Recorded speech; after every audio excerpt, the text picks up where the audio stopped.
In all the discussions about a potential peace deal to end the Ukraine war, there's lots of discussions about the Donbas. So, what is it about this region that makes it so important? The Ukrainians have fought so hard for this area for 11 years now, since 2014.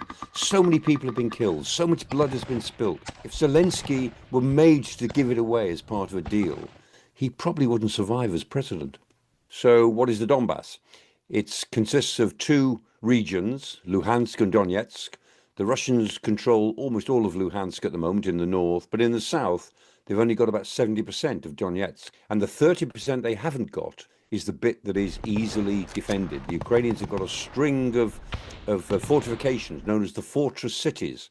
And there are four of them, north to south, from Slavyansk, then south of that Kramatorsk, and then south of that Druskivka, and then south of that Kostiantynivka. And all of the settlements in between those four cities are now like a belt. And they don't want to give up that belt because if they get pushed out or if they have to give it up in some agreement, then they'll have to go further westwards. The geography doesn't make it easy for them to dig in close to that. They'd have to go a long way westwards before they could defend themselves again. And giving up these strong fortifications would just be a gift to the Russians, and the Russians could use that as a position as a jumping off point to go further westwards in another offensive. And it's not just about military strategy. The fact is the Donbass is the traditional center of heavy industry manufacturing.